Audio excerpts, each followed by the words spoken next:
So again, welcome back sa akin channel guys. At sa today ay tuturo ko sa inyo kung paano mag-blur ng isang video. So gusto nating i-blur ang isang line para hindi makita ng mga manonood, para safe tayo. So tuturo ko na sa inyo kung paano.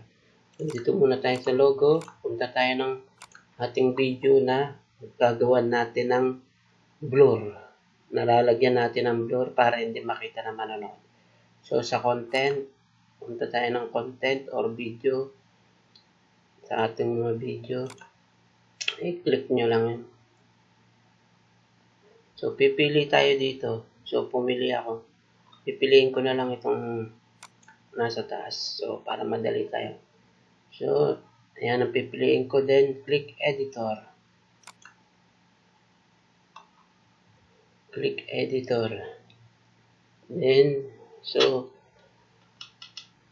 hanap tayo ng ating i-blur.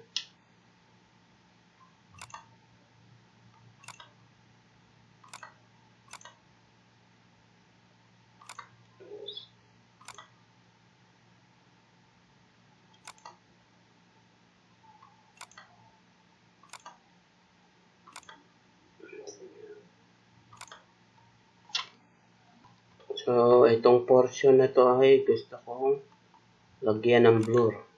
Kagaya nito, may blur na kasi ito. So, gusto kong malagyan to ng blur yung portion na to. Ito. Kasi kita pa siya. So, ang gagawin natin ay itatapat muna. Hanapin muna natin yung pinaka-umpisa. Ayan, dito tayo mag-umpisa. Pwede rito.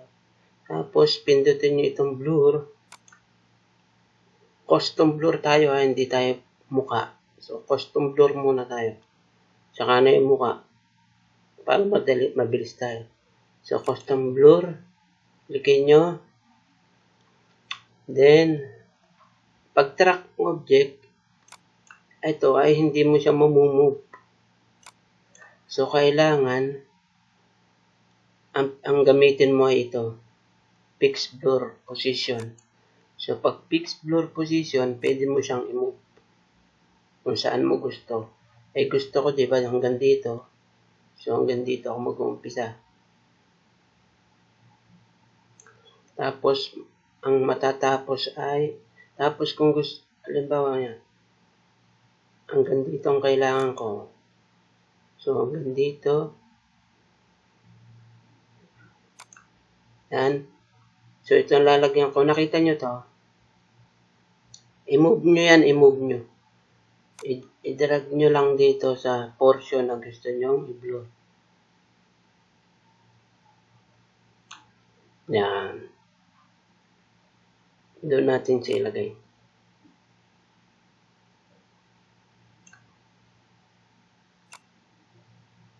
Konti pa. So, ang gusto ko hanggang dito.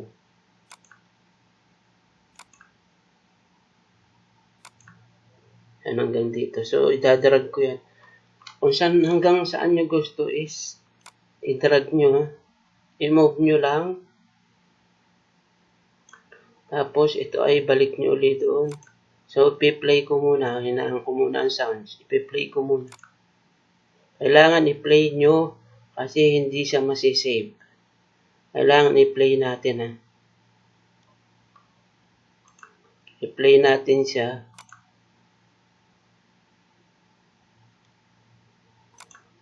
Then, i-click nyo kung magkano ang ibabayad nyo. Kung 550, tapos ilang month, pindutin nyo, for example, from January to December. So, kailangan update yun.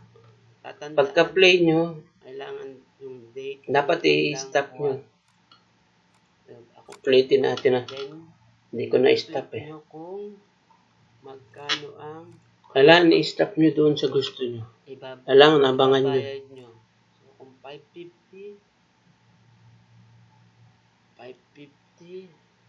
Tapos, ilang month, pindutin nyo, for example, from January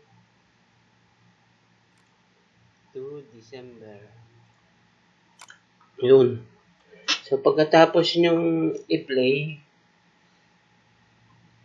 i-stop nyo kung saan siya nag-last. And then, siyempre, isi-save na natin. Ayan, may lalabas save changes. It might take a few hours for your changes to apply during that time. Viewers will see the current version of their video. You won't be able to make other changes. While you wait, you can leave the site. So, isi-save na natin siya. Pindutin nyo itong save. Ayan na siya. Okay na.